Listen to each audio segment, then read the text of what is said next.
Rahul office से घर आया तो उसकी माँ सावित्री बहुत गुस्से में लग रही थी।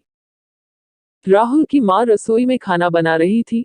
राहुल ने देखा तो पूछने लगा, माँ, रेखा कहाँ है? सावित्री गुस्से में बोली, मुझे क्या पता, अभी तक आई नहीं है महारानी, इसलिए तो मुझे खाना बनाना पड़ रहा है। राहुल ने रेखा का नंबर लगाते हुए कमरे में चला गया।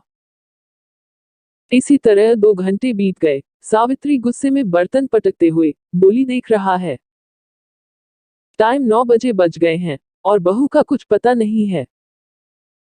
और जब भी वह देरी से आती है तो वह अपना फोन बंद कर लेती है ताकि हम लोग उसको फोन करके परेशान ना करें। राहुल कहने लगा, अरे माँ, इतना भड़क क्यों रही हो? आ जाएगी वह, हो सकता है वह किसी काम में फंस गई होगी। सावित्री जोर से बोली, नाराज ना हो तो क्या करूं, और इसमें चिंता करने वाली बात क्या है? वह जरूर अपनी सहेलियों के साथ पार्टी कर रही होगी। तुझे याद है ना, जब पिछली बार देर से आई थी तो वह अपनी सहेलियों के साथ किसी की बर्थडे पार्टी में चली गई थी। मैंने कितनी बार कहा है कि बहू से नौकरी मत करवाओ, कहीं ऊंच नीच हो गई तो हमारी इज्जत का क्या होगा? माँ की ऐसी बातें सुनकर अब राहुल को भी गुस्सा आ रहा था। माँ, कहने से पहले सोच लिया करो, तुम्हें अपनी बहू पर जरा भी भरोसा नहीं है। मैं भी तो कई बार देर से घर आता हूँ, तो क्या आप मेरे चरित्र पर उंगली उठाती हो नहीं ना? तो आज जब बहू जरा सी लेट हो गई तो तुम उसको ऐसे जज क्यों कर रही हो? सावित्री गुस्से से बोली, क्योंकि तुम एक मर्द हो और वह एक औरत है। घर की बहू का चरित्र रात का समय ही तय करता है। चलो मैं चुप रह लूंगी, लेकिन क्या तुम मोहल्ले वालों को चुप करा पाओगे?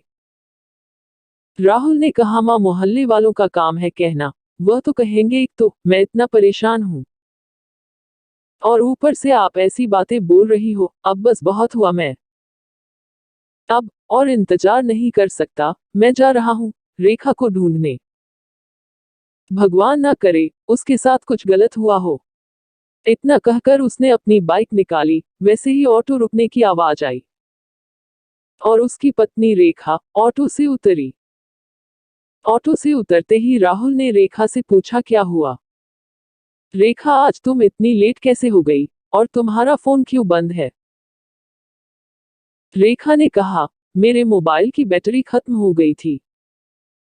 राहुल रेखा को घर के अंदर ले गया। अपनी बहू को देखते ही सावित्री गुस्से से बोली, यह कोई समय है घर आने का शरीफ? घर की औरतें इतनी लेट नहीं आती, जरा देखो कितना टाइम हो गया है। पूरे 10 बजे गए, कहाँ चली गई थी तू? रेखा कुछ बोलती उससे पहले सावित्री ने अपनी बहू के कपड़ों पर खून देखा और बोली, बहू, ये तेरे कपड़े ने खून से कैसे? यह देखकर राहुल भी डर गया। रेखा, तुम्हें कहीं चोट तो नहीं लगी? रेखा ने बताया कि यह मेरा खून नहीं है। मैं जब ऑफिस से घर आ रही थी तो अगले चौराहे पर कुछ लोग भीड़ लगाए खड़े थे। भीड़ की वजह से ऑटो निकल नहीं पा रहा था, तो मैंने उतर कर देखा कि क्या हो गया है, यह भीड़ क्यों लगी है। मैंने आगे बढ़कर देखा तो एक औरत जख्मी हालत में पड़ी थी। उसकी कोई मदद करने को तैयार नहीं था। कोई फोटो ले रहा था तो कोई वीडियो बना रहा था। मैंने उस औरत को ऑटो में बैठाया और अस्पताल छोड़ दिया। उसका इलाज चल रहा है, होश आते ही उसके घर वालों को सूचित कर दिया जाएगा। यह सुनकर राहुल अपनी पत्नी पर गर्व महसूस होने लगा, पर उसकी सास फिर से भड़क गई कि जब कोई उसकी मदद के लिए आगे नहीं आया तो तू क्यों गई मदद करने? कहीं कोई बात हो जाती तो? ऐसे केस में मदद करने वाला ही फंसता है। राहुल ने मां को समझाया, माँ, उस बेचारी को क्यों परेशान कर रही हो? उसने किसी की मदद ही तो की है, और वैसे भी हम सभी को एक दूसरे की मदद करनी चाहिए। सावित्री चिल्लाते हुए बोली, तुमने ही तो इसे सर पर चढ़ा लिया है। पता नहीं इसे मदद करने की क्या जरूरत थी।